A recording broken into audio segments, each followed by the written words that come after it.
Welcome to the Cage Corner Podcast, a podcast journey through the great Nicolas Cage. I am your co-host, Captain Nostalgia. And I am the other co-host, Matthew Basile. So now it's official, Matt. Now you are officially one of the co-hosts here at the Cage Corner Podcast. And I am so psyched that I get to talk about Nicolas Cage films every month. Let me tell you. So it's weird because for those of you guys that are new to the show, our Nicolas Cage podcast is a little bit differently. It is a spinoff from the nonprofit and podcast Victims and Villains, and we are all the movies that we cover on here are voted on by our patrons at our $5 tier. So for $5, you guys can help us cover all of Nicolas Cage's filmography, but also help us get mental health resources in the schools. It's patreon.com/victims and villains, and I'll leave a link in the description wherever you guys are currently listening or streaming this. But back to what I was saying, man, I feel like this is weird because like this time last year, like I felt like for the majority of 2020, you just kind of like lied dormant in like Victims content. So I was like, I need something for him to do. And you did one of the first Cage Corner episodes with me. And Did Brian with the Devil was my first Cage Corner, yes. Yeah, I remember like talking to you afterwards and you were just like, yeah, I like Nicolas Cage. And I was like, I'm going to keep that in mind. Did a couple other episodes and I was like, Matt, would you just like to just help me like co-host these episodes? I mean, I was after I did Ryan with the Devil, which was a rough movie, but I was like, I hope I get to do other Nicolas Cage movies, hopefully more enjoyable ones than Ryan with the Devil. So yeah, I was psyched when I was asked to be the official co-host. That's like I said, I love talking about movies, as you know, any kind of form of storytelling, but Nicolas Cage I'm definitely a fan of, so it's great to just be able to revel in his movies. And Nicolas Cage has such a wide variety of characters that he's enveloped over his filmography that are always so interesting to talk about. Yes. I think the last time we got together, we were talking about Never on Tuesday. Yeah. And Nicolas Cage is just like in that movie for like very briefly, but it's like it's such an impressionable like few minutes for a cameo. But then you talk about like Frozen Ground and it's like a complete 180, and then you get to where we're talking about 2013's Joe on this episode, and it's like this dude has such a wide range of emotions to bring to characters. And such energy, too. I mean, in every single one of his characters. I mean, I love the term, like, it's a term. His name's now a term. Like, oh, Nicolas Cage is going to Nicolas Cage, I love that because it's just, there's no other way to describe it. I've never seen another actor, do some of the things that he's done. I love the mannerisms that he brings. I remember when Cam and I, we did a Patreon exclusive episode last year for one of his newer movies called Jiu-Jitsu, and he's the best part in that movie, but it's also very weird because it's like it's Nicolas Cage playing Nicolas Cage as Morpheus. So it's like this like very weird mixture of like Lawrence Fishburne and Nicolas Cage, and you just bring that right back to Running with the Devil, Matt's first episode with this podcast. Yes, that's true. Lawrence Fishburne was the co-star with him on that. Yeah, so we come full circle here. Well, this is a movie that I think a lot of us we this is our second attempt at recording this. Yeah, we had it was you're wearing a shirt with gremlins actually tonight, which is very appropriate because there were definitely gremlins 2 nights ago when we were trying to record this. Oh, man, this first attempt was a nightmare. Oh my god, yeah. But no, so this movie, like I said, it's Joe. It's 2013. How would you describe or sum up what Joe's about?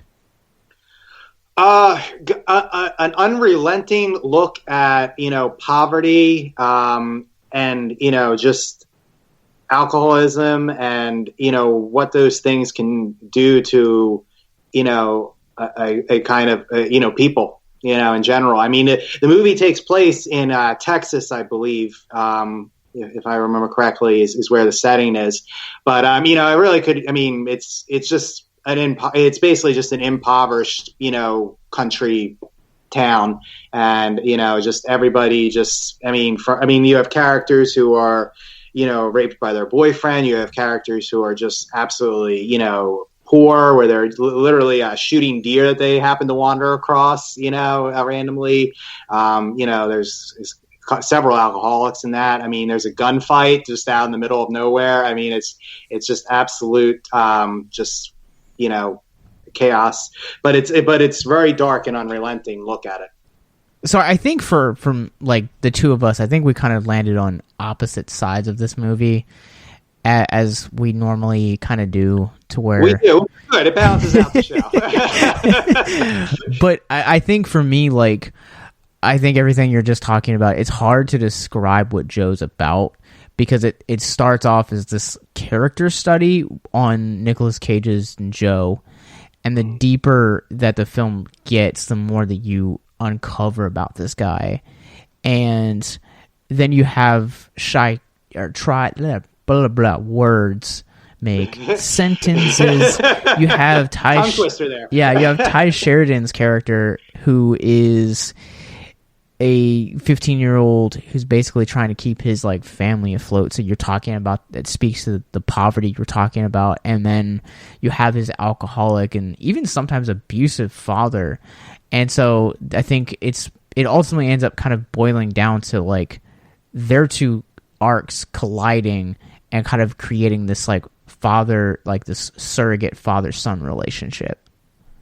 Yeah, honestly, the first, I would say 45 minutes of the movie felt like kind of a slice of life. I mean, I wasn't sure where they were going. I mean, you see Tye-Sheridan's character. This character's name is Gary in the movie. I mean, you see Gary obviously with an abusive father, who's basically a deadbeat. I mean, there's no other real way to describe him. No real redeemable qualities. And and Tye-Sheridan's character is trying to hold everything together for his family. And then you kind of just have Nicolas Cage, who's just kind of runs this kind of he's not a lumberjack. He's actually poisoning the trees so the lumberjacks can cut him down. But I mean, he's kind of running this little side operation that's probably not quite legal. I mean, they never really go into it in the movie, but it's kind of, at least I got the impression that it wasn't fully legal, but it was kind of looked the other way, for them to go in and kill basically a whole forest so that there's dead trees and the lumber companies can come in and clear it and plant ones that they want and can use. So it's kind of like these two very, like I said, impoverished, kind of ways of living in this Texas town that just feels like a slice of life kind of thing. I mean, Joe just goes from, place to place and meets people and, randomly. And it just kind of feels like, a kind of just let's follow Joe and Gary around and see what their lives are like. And then it kind of takes a turn around the midway point, like I said, about an hour in, where, Joe gets invested in Gary's life, and kind of sees him as a surrogate son, like you said, and then that kind of causes Joe's character to melt down pretty much. It takes a long time, I think you're right, to kind of like find its footing and find its voice. And it's like that first like hour that I was sitting and watching this movie, I'm just like, I think you nailed it when you're talking about it's just walking into someone's life and you're just kind of seeing how they operate, because a lot of the Nicolas Cage scenes in like the first like 45-50 minutes of this movie are basically him like poisoning trees, paying his workers, just kind of like talking with local businessmen and then going home and sleeping. Like that's basically the extent of Nicolas Cage's range for the first like 45 minutes of this movie. Mm-hmm. And then something kind of takes a shift, like you had talked about. And I think that shift comes when so I guess for context sake, spoilers, by the way. Spoiler warning. There's this... so how Gary and Joe's arcs kind of intercede is, like you said, like Joe's like, he's a private contractor to basically kill trees, and he works like 8-hour days, and he basically runs all of his workers to and from the locations, and Tye-Sheridan's character just happens to kind of stumble upon them and asks for a job. And that shift kind of comes when he's taking Joe home, or Joe's taking Gary home, because Gary gets his dad a job, and that's another mess we can talk about in a little bit. But he kind of sees a little bit of that abuse firsthand, and he's kind of plagued with this question of, what do I do? Do I stand up and actually fight back, or do I just kind of turn the other cheek? And that's kind of the moment that I felt really invested into Cage's character, because I know that I have a lot of those moral dilemmas myself in my own life. And, we see that a couple times throughout the course of this film, and it's rough, man. It's like, someone like points and basically brings you a list of like all the worst things that you have in your life, and says, okay, now how are you going to change? And that's kind of what this movie does at certain points. Yeah, I think it's shortly after that scene when he sees Tye-Sheridan's character getting abused by his dad, that he has this very, I think, potent monologue, where he talks about, basically injustice that he sees, and trying to, find restraint about how to handle that injustice that he sees, that, he wants to react a certain way. Joe's character is definitely like a cowboy. So, I mean, Joe, he wants to take, gun in hand and kind of, set right the wrongs, I think. And, but he knows that's obviously going to land him in trouble. And so, he kind of, tries to bottle all that up, and it just kind of, and I think he uses alcohol, and tobacco, I think, throughout the movie. It's clear, at least to me, it was clear that he was using that to kind of numb himself. Not just that. There are, sorry, I didn't mean to cut you off. There's also prostitutes that, he's trying to drown himself out with as many vices as he can to just feel something else. Yes, to avoid feeling that. And I think it's when Tye-Sheridan's character shows up at his doorstep after he tells him, I don't need you anymore for work because his dad was such a disaster on the job, basically. And, he just begs him for work. And he says to him, you would go out in this rainstorm and work all night if I told you, won't you? And, he says yes. And he sees that kind of honor and loyalty that I think he respects so much in Tye-Sheridan's character, that he realizes now, he starts forming a bond with him, and because of that, he now is more invested, and it just kind of puts more and more pressure on that, that ball of rage that's really been building in him. And then, of course, the last half of the movie is kind of just him basically breaking down as he keeps doing more and more kind of outlandish acts. As he is kind of forced to come to a head with all of this. I think you need those acts of, imprisonment and some of the conversations that he has with like the sheriff at one point, because there's not a whole lot of development that's actually given to him.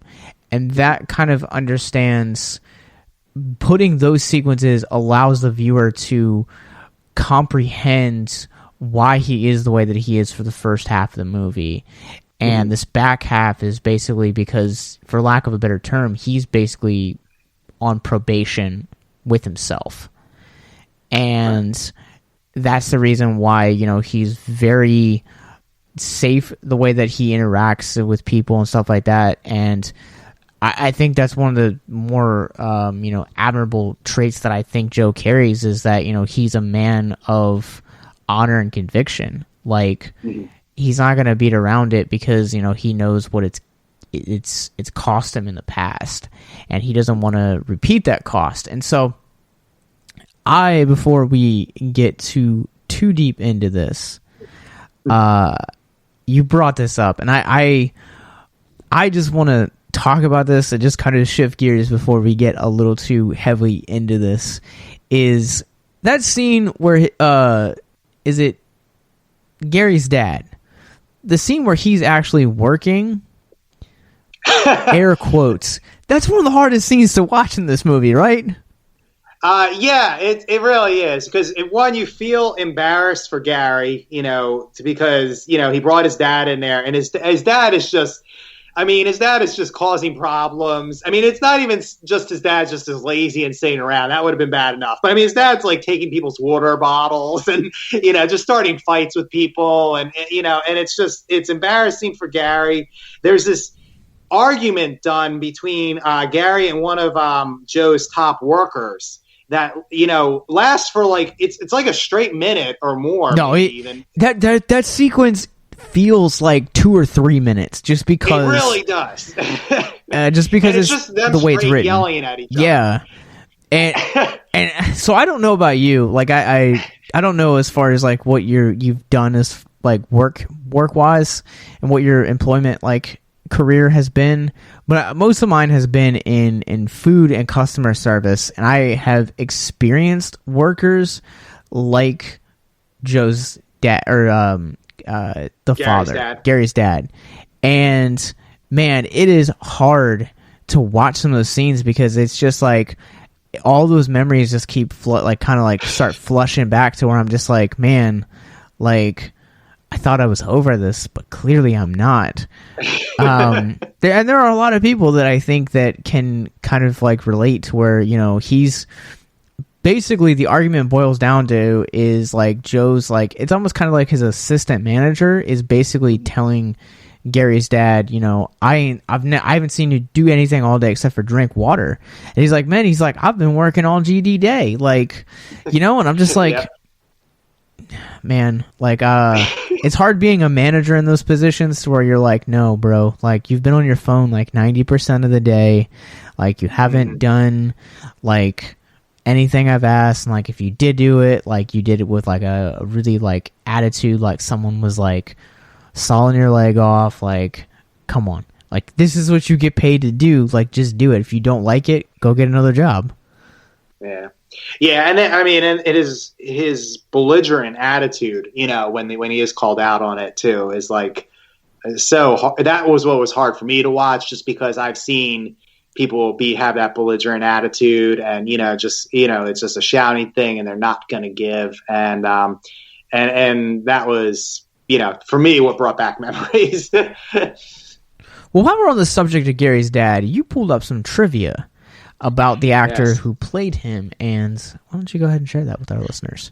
Yeah, well, first off, the gentleman's name who plays Gary's dad is Gary Poulter, or was Gary Poulter, and he gives. I don't know what you felt, but I thought his performance was haunting. And I know that word's used a lot, but I can't think of a better way to describe that, because he just, as I was watching. We've all seen Hollywood movies where, alcoholics are portrayed and stuff, and, people with those kind of issues. But his performance, I remember thinking this before I read up on him. I was like, wow, he is nailing, the little bit of exposure I've had to, alcoholism and stuff. He is nailing it. And, almost to a point where, like I said, it was tough to watch sometimes. And I looked up at him afterwards to see. I was like, wow, where's else has this guy been? And he was actually a real homeless person in the movie that the director pulled out of Texas because he wanted locals. And he was a homeless person. He actually died on the streets of Austin, Texas, 2 months after filming wrapped on this film. So the reason he was playing it so real is probably because, unfortunately, he had those real demons in him. Yeah, one of the scenes that I feel like was just... It was tough for me to watch, and like this movie is full of tough moments, but I think arguably one of the toughest moments for me to get through was the scene, like, so his character leaves Gary's family at one point, and he basically just like roughs it as a homeless guy. Like he would just kind of comes to this realization that it's better for him not to be with his family anymore, and so he kind of reaches this point of desperation where he just really wants a drink. And so he basically comes across this other like homeless guy that's just kind of like walking on the streets and got a bottle of wine. And so he basically follows this guy to like just a completely like middle of the woods spot, and they start conversating for a little bit, and next thing you know is like Poulter's character just ends up straight up killing this guy just because he wanted the wine. And it's like, man, it's like that kind of desperation, like you can't cultivate that. And so like hearing that, like, real life fact, it brings a whole nother level of gravity to his performance. And his character was, we joke about Nicolas Cage being kind of like unpredictable. His character was one of the most unpredictable things about this movie, because there could be a moment where he's like very sweet and very charming to his son one minute, and the next he's like say the wrong thing and he just fixates on that, and he says, I'm just basically gonna stay here, I'm stuck here, and I'm basically just gonna beat you for what you said and how I took it.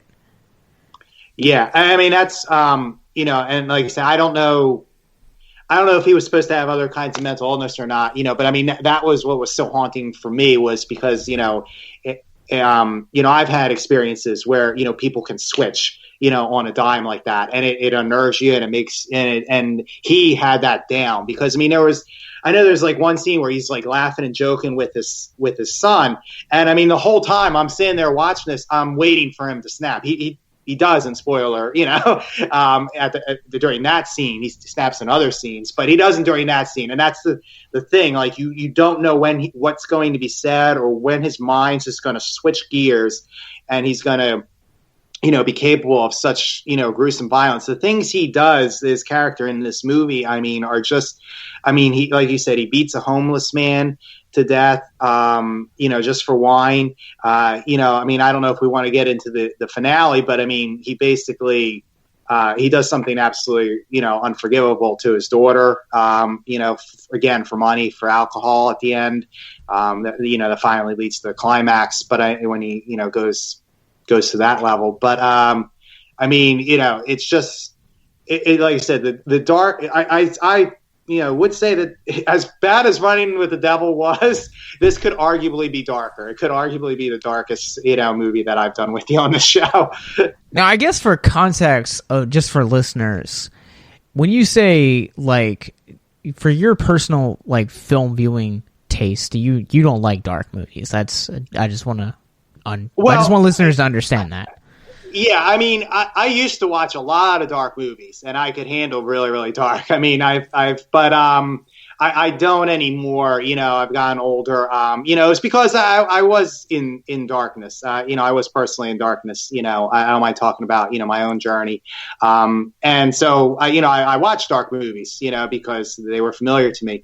I've since worked on leaving that darkness behind me, and so I don't like revisiting that through movies and television and books and stuff like that, if I can avoid it.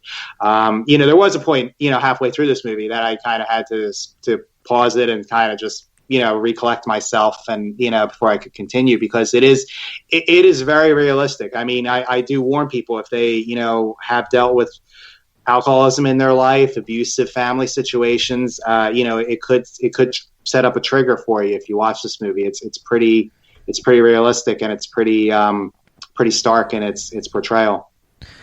Yeah, I agree. We're going to take a quick commercial break real quick, but I want to tell you guys a little bit about our sponsor for this episode, and it is called the Star Draft. And it begs the question, just want to share a little bit more with you guys about it. Have you ever wanted to share a little bit of the spotlight with Meryl Streep, or play a game where Daniel Kaluuya is on your team?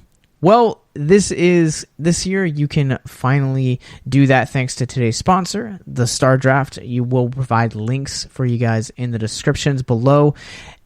All you have to do is, I'm going to tell you right now what you have to do. As you guys know, Hollywood award season is upon us. It's almost here, and Star Draft lets you be a part of it like never before. Matt, it's kind of like fantasy football meets the Golden Globes. And all you guys got to do is click the links in the bio. That's going to be thestardraft.com to create a league, invite your friends, or join a public league to make new ones. Draft a team of 10 actors and musicians. Think Olivia Colman is going to sweep every award this season. Draft her. Before every nomination and award show, set a lineup, and every time the actor or musician that you've picked earns an accolade, they earn your team points. Then sit back, relax, and watch the awards and rehearse your acceptance speech. The site's top scoring team at the end of Oscar night earns a cash prize. And the best part is it is 100% free. And because we here at Victims and Villains and the Cage Corner podcast love the Star Draft and you so much, we have created a public league that you guys can join right now. All you have to do is sign up and join the Victims and Villains League at thestardraft.com. That link, again, is in the description wherever you guys are currently looking, streaming this episode, and we look forward to beating you this season. So we're talking big games. Bring it. So click the link and join today. We'll be right back. Welcome back to the Cage Corner podcast, and we are still talking about Joe. It's impressed me that we've made it 20-some minutes into this podcast, and we have not really talked a whole lot about Nicolas Cage for a Nicolas Cage podcast. Yes, we should get back on Nicolas Cage. I agree. There needs to be more Nicolas Cage in this Nicolas Cage podcast. Absolutely. It's so...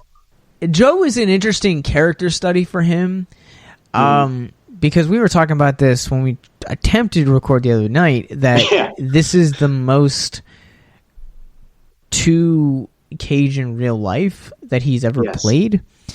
Yes, he actually said that he didn't act for this movie. It was absolutely pure him on the screen. That's a scary thought, because Joe is a dark character. Very scary. Joe is a little unstable, guys. He's a good guy, but he's got some quirks that are a little bit of a ticking time bomb.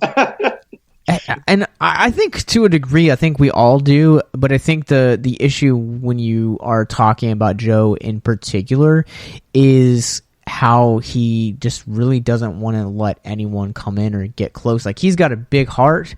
He really cares about Tye-Sheridan's character, Gary. He really cares about there's a prostitute that like runs away from and she stays with Joe. Like, he really dearly cares about her, cares about some of the town people. Like, when he has conversations throughout the movie, like, you can tell like Joe's a man that like really legitimately cares about these people, and he's got a great community. And that's one of the things that I really think that this film does really well, is it gives you that small town feeling just perfectly, but it's damaging for his mental health to kind of hold all of that stuff in. And I want to implore listeners right now to open up, be vulnerable, because you often end up kind of in the same spot where Joe does throughout the last act of this movie.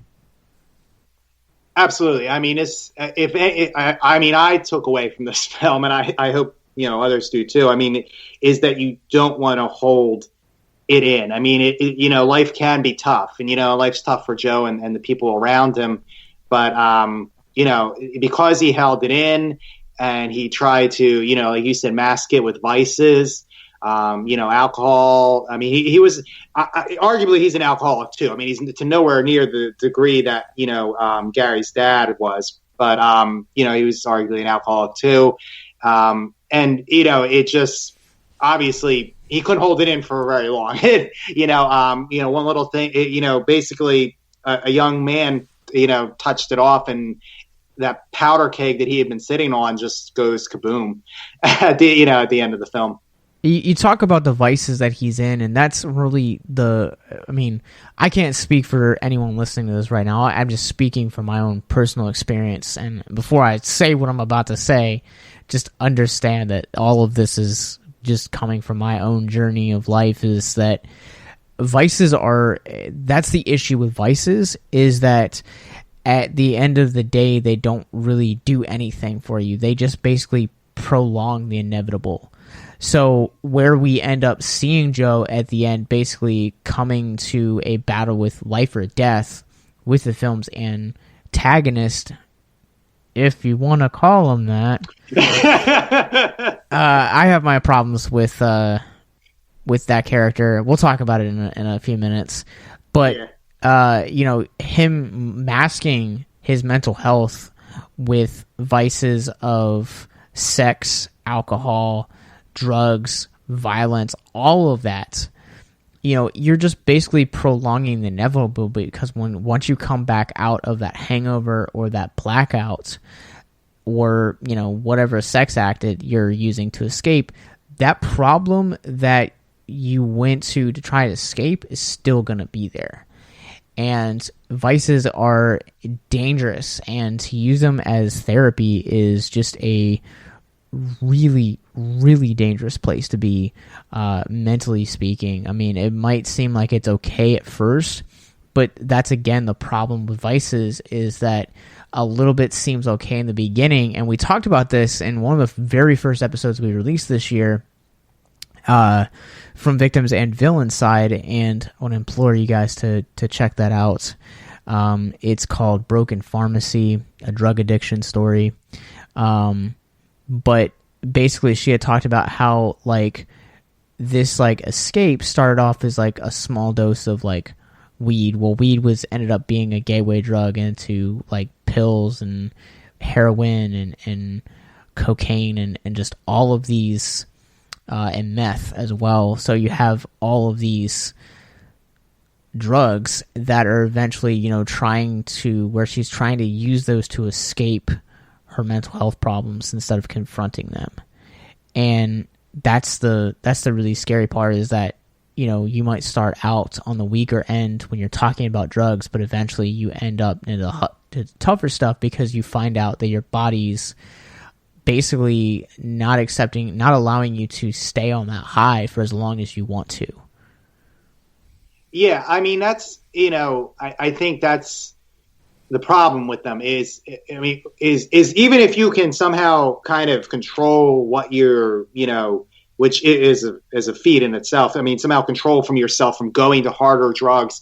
Like you said, the body kind of becomes immune to those things. And so you end up doing more and more of them. You're just numbing the pain that you're in.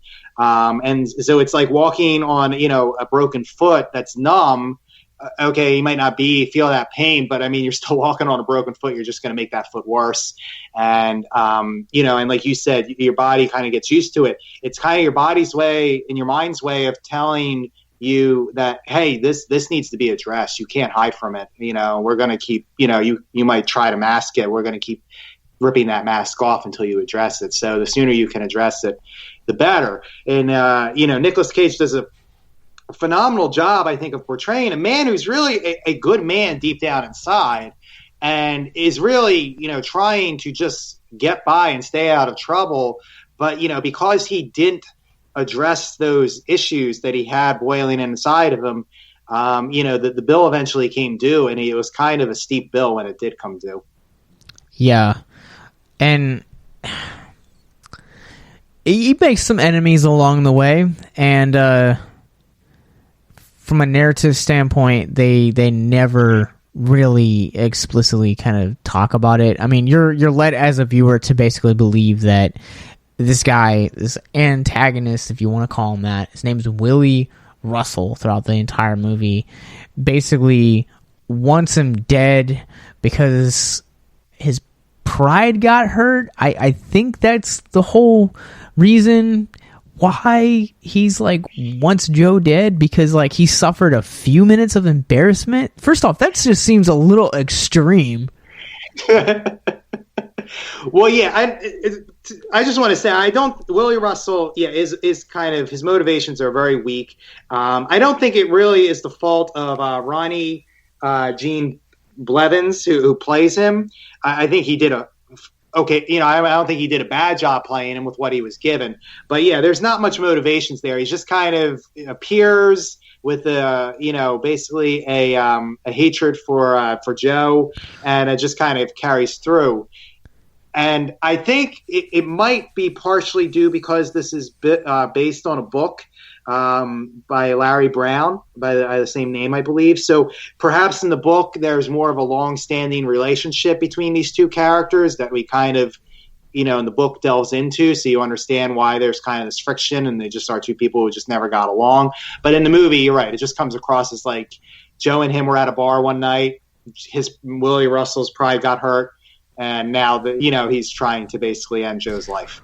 So like even the way that they introduce Willie Russell is basically him just like like Joe's like having a family dinner, and then like he's like going out to his truck to go get groceries, and Blevins is just kind of like chilling in his truck, and he's just like, oh, he's here, I'm just gonna shoot at him now and then drive off. And it's like, who are you? It's almost like, cartoonish, yeah. like what are you doing? And then he just like, he doesn't show up for like another like 45 minutes. Like I just didn't understand that.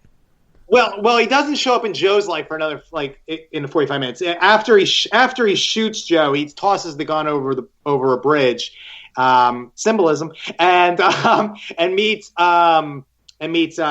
Gary, tye-Sheridan's character, and of course they have an altercation, which then kind of dovetails into his hatred for Joe and leads to the climactic finale. But yeah, you're right. He kind of pops in for that scene and then he disappears for most of the movie until things start getting intense and really revving up, if I remember correctly.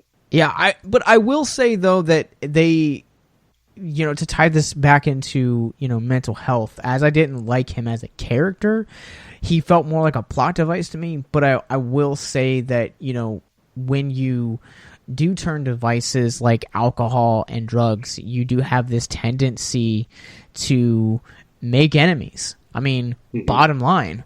And, it makes sense with the rest of the movie. As much as I don't like it, it definitely fits the tone, and it definitely fits the mental health themes that are woven throughout this film. Is that, if you're going to drink and if you're going to have these times where you're going to wake up and not remember things, then you're going to make enemies along the way. And I think I heard a quote one time talking about how alcohol turns men into monsters. I don't know if that's a quote, if I'm missaying that, or I don't remember who did it, but I think there's a little bit of truth to that, because it's okay to, I believe, have a drink every now and then, but when you're getting drunk, when you're drinking solely to get drunk, exclusively to escape the issues that you're having with mental health, you're going to make enemies and you're going to make problems. Well, yeah, I mean, it's because you're not coming at it from a joyful place, or a place of,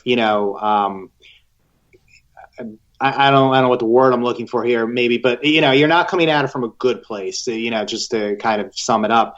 And so when you're drinking to escape, when you're trying to run from darkness, the darkness is still going to follow you, even with the alcohol, even though you might be numb and not, necessarily feel it as much. And you're inviting, like I said, those things in. It's, you're inviting, if you're living a violent life, you're inviting violence in. If you're living, a life of, anger, you're going to invite angry people into your life, so that's why, it's better to get the help and climb out of that, rather than just try to wallow in it and kind of, put in a, kind of protective bubble, of vices, because they'll eventually burst.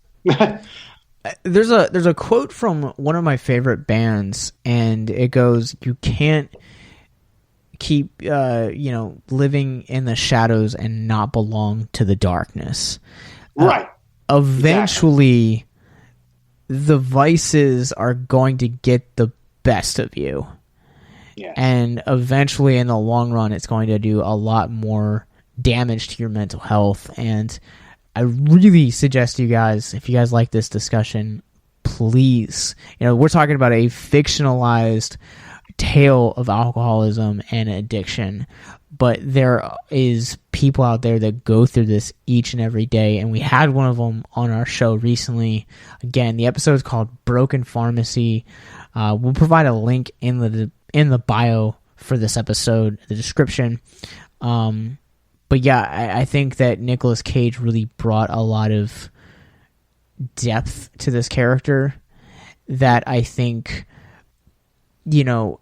I feel it could have been different had it been another actor. And the fact too that he chose this little indie darling movie over 2 blockbuster movies has me just has my utmost respect for taking on this role, because this is a dark role, but I mean it's a necessary role, and it's a role that's very complex and very layered with the niceness on the surface and the straight shooter, but yeah, also having these demons. I think that he just balances the two extraordinarily well. Yeah, he does, and he passed on those bigger franchise films at a time when he was really having a lot of financial problems too. So not only did he pass on 2 other bigger films, but he passed at a time when he really could have used the money to do this film, because he understood this character so much, and he believed in it. And it's a great portrayal. I mean, it like I said, it should serve as a warning tale, that you can't hide from your demons, like you said, and that it will catch up with you. I mean, he pretty much in that monologue that he has where he talks about the injustice and the restraint he feels. I mean, he pretty much basically flat out says he has demons inside him that he tries to keep under wraps, because and it's from that point really on. I mean, it's his struggle to try, and because he forms this relationship with Tye-Sheridan, it kind of unlocks the cage that he kind of kept his heart in. But when his heart finally comes out of that cage, it's stepping into a sea of monsters, like you said, that just attack, and he just kind of ends up self-destructing. One of those roles, just for listeners, was Expendables 3, which is a pretty decent following. Yes, I am not a fan of that franchise. Are you, by any chance? No, I'm not either. But I know it was a popular franchise. A lot of people went to it. Yeah, but speaking of blockbusters and big movies, long before he ever suited up as Cyclops and put on the VR glasses and stepped into the world of Ready Player One, Tye-Sheridan plays a Gary in this film, and he's also the really notable and just impressive performance in this movie. Yes, and he basically is kind of playing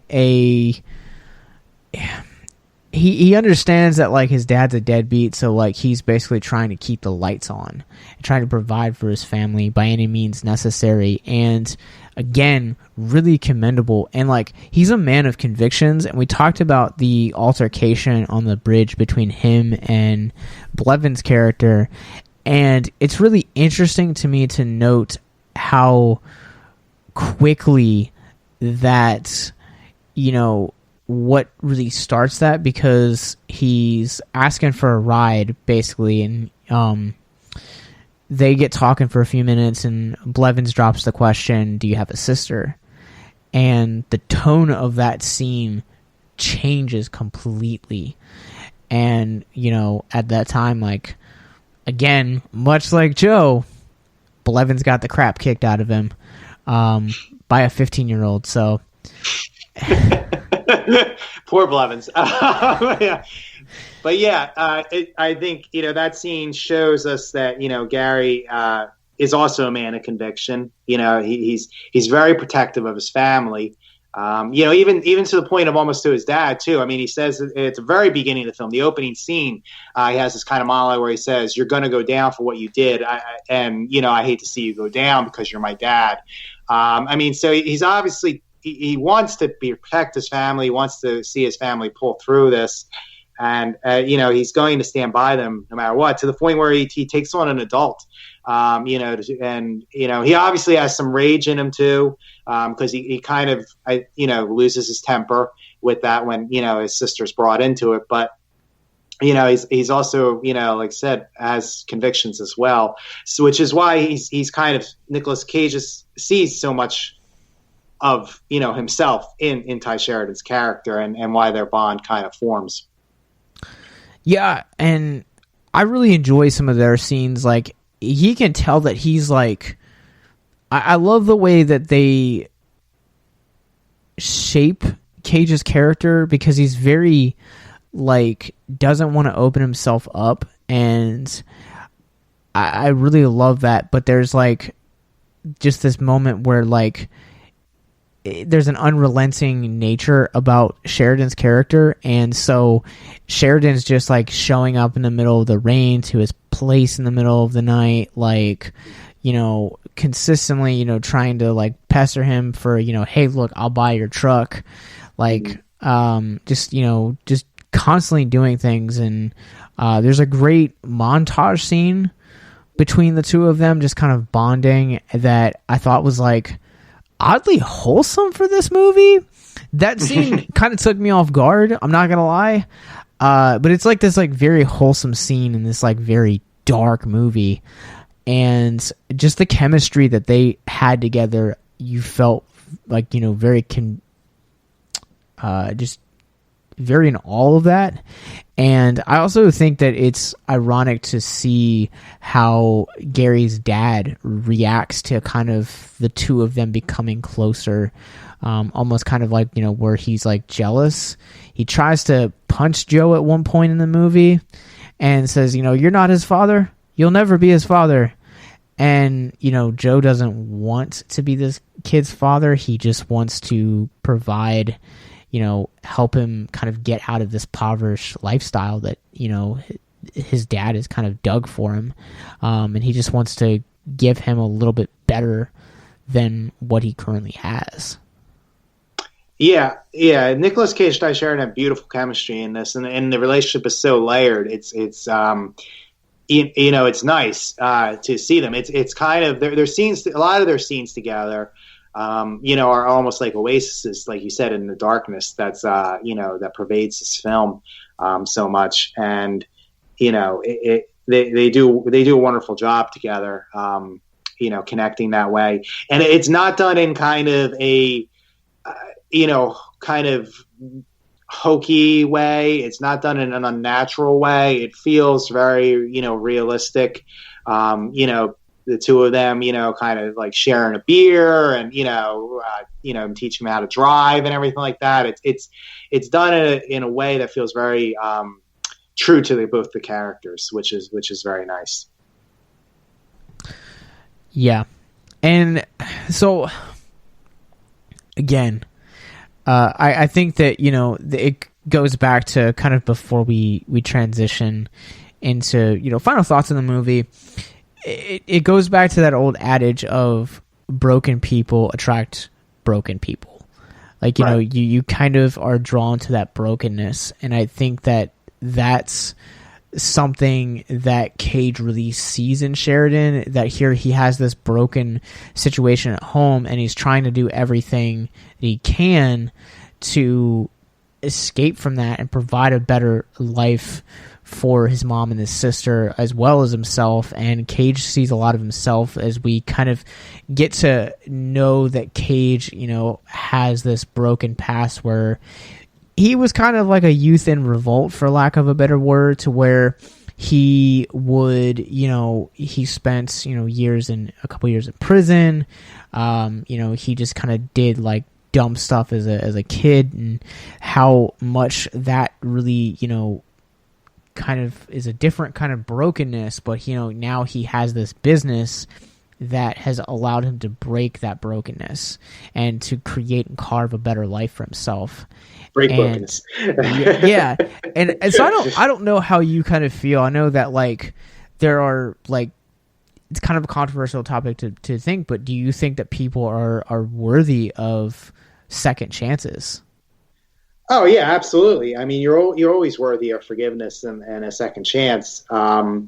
There's it's you have to forgive yourself first and foremost before you can even get to that point of a second chance. Otherwise it's not going to work. You end up right back where you started. But if you can forgive yourself, and then yeah, I mean, then you can get out of whatever situation you were in. And people should be open and accepting to that. As long, and if you're sincere, which is, like I said, you have to forgive yourself and be sincere about that. So, and I think Nicolas Cage's character Joe here, it was sincere in that he did want to get out and make a better life. He couldn't find the way, is how I took his character. He just, and sometimes that happens with people. They can't find the way. They are sincere. They just don't know how to get out of what they are. They're just too familiar with it, or they're just kind of stuck for whatever reason. And, and a lot of times you need help getting out of there. I said at the beginning of this program, that I had spent a long time in darkness. I got out with people's help. I mean, it was not just me alone.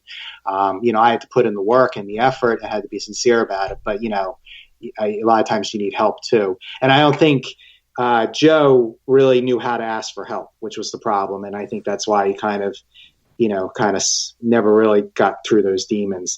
But he was able to hopefully help Gary get through those demons and hopefully restart, which is at least the somewhat happy ending that we end on in this movie. I think to a certain degree you're right, to where Joe is very closed off, and he's kind of like the American portrayal of how men interpret mental health, that you just kind of shut everything off and you don't open up and you don't talk about your feelings because that makes you weak, this and that. And I also too think that some of it has to do with poverty, because I don't know if you've ever been in poverty, but poverty is a hard thing to break. I've spent a little bit of my time, I will say in my younger years, kind of not really sure where my next meal was coming from. And that's a scary thing. And it takes a lot of work also to kind of get out of there. And so I think to a degree, some people kind of just are comfortable in that life and they don't want to change. And that's okay. If you're happy and you're healthy, like, more power to you. But I know that from myself kind of being impoverished in at certain points in my life was, it's a scary thing for one, but I know that, like, getting in there is really easy and getting out incredibly difficult. Well, yeah, I think you brought up a very good point. Poverty does play a big part in this film, and absolutely. I was fortunate. I did not experience poverty in this life, so I was very fortunate, and that definitely helped me. But when you're, trying to survive physically, that puts an extra layer of challenge for you. So it's very hard for you, while you're trying to survive physically, to then try to fight and overcome your mental illness and your demons and what's going on internally, emotionally with you. So yeah, a lot of people, that's why a lot of the people. There's a stigma to mental illness, which prevents people from asking for help. But sometimes it's just they don't have the resources, or they're just too busy. They got to work 3 jobs. They got, to get food. That's their number one priority. Not, talking about their feelings and their fears and their anger, because they're too busy worrying about where their next meal is and keeping a roof over their head. And they're just, they can't address what's going on internally, and it just swallows them up.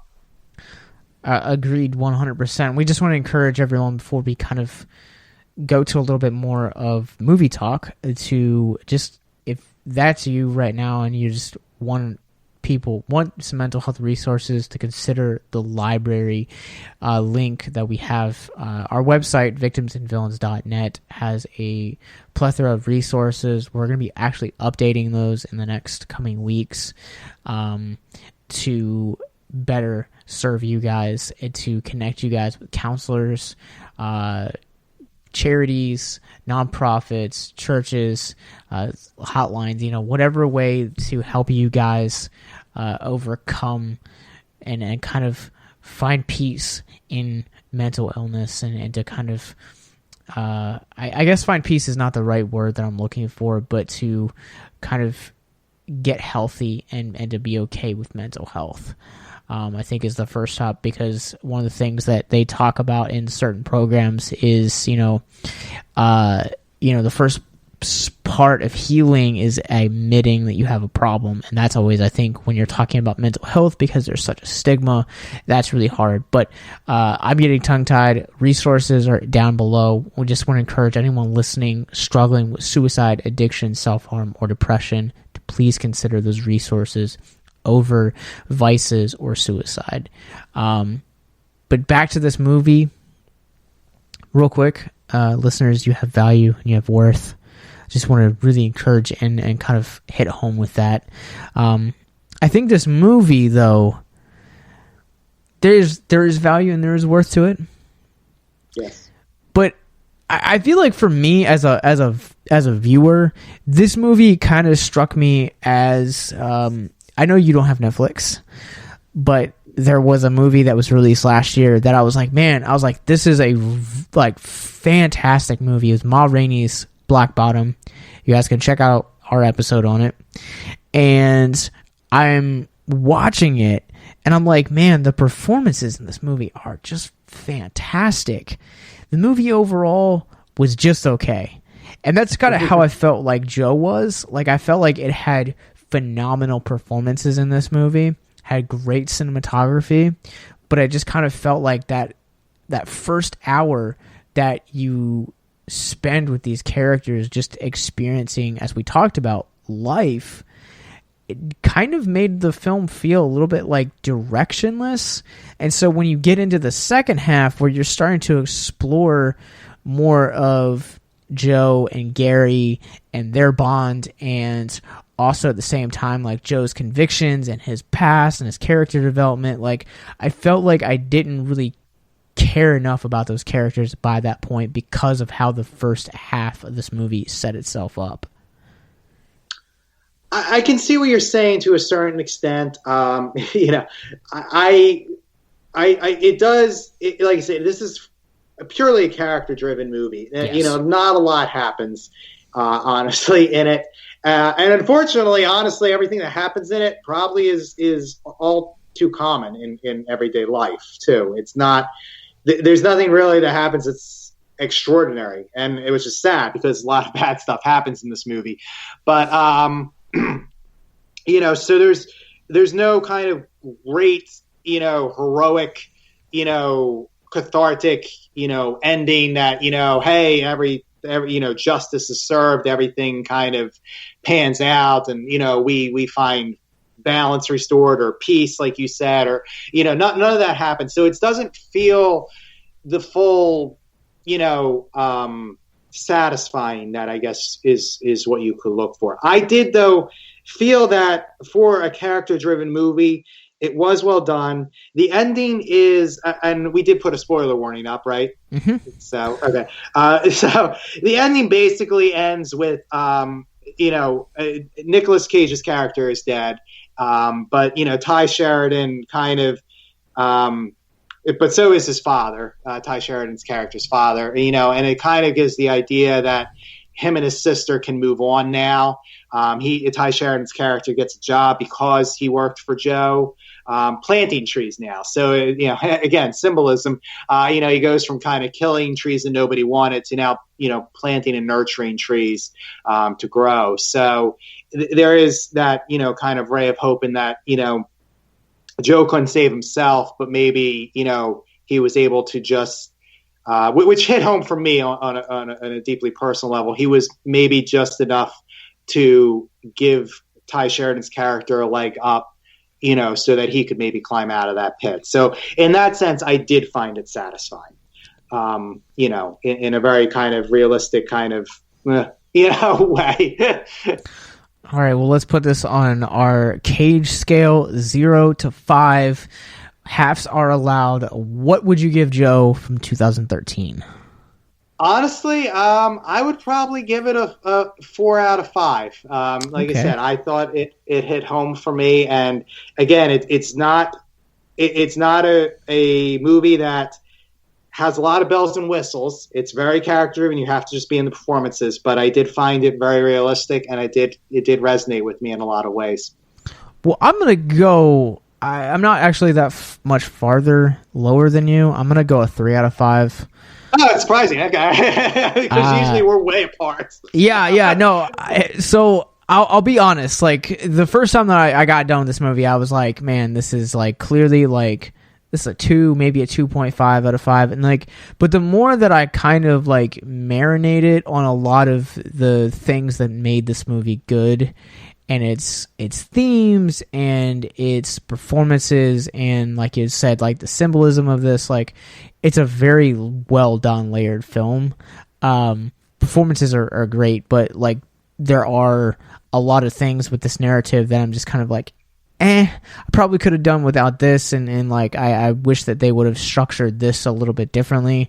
But overall, I think that this is a film to check out for the performances. If you guys have made it this far and haven't seen Joe, haven't seen it in a while, I meant to say this in the beginning of the podcast. It's currently streaming on Tubi, and if you guys have a library card, you guys can also check it out of Hoopla, where Matt and I checked it out. But that's going to do it for us on this episode of the Cage Corner podcast.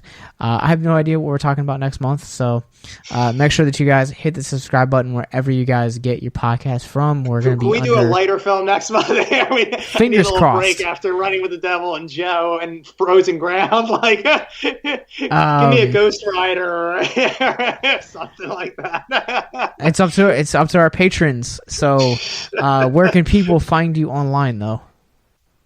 I have a Facebook page, Matthew A. Basile, Matthew, middle initial A as in Apple. And then my last name is like the spice, but with an E on the end. So you can find me on Facebook. That's where my writer page is. And I'm also a contributing writer on Victims and Villains. I just I did a review for Haymaker, which I highly recommend. And he has one coming up, too, for The Right One, which... Yes. Is another story in and of itself. Which, I could go on for a whole other podcast about The Right One and where they kind of dropped the ball. But you guys can follow me on Letterboxd. I'm at Captain Nostalgia, and all of Victims and Villains is going to be Facebook, Instagram, Twitter, Twitch, and Letterboxd as well.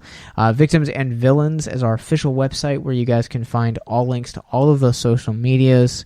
Follow us wherever you guys get your podcasts from, and most importantly, you guys can get our access to our library of suicide prevention resources. But until next time, remember to keep caging.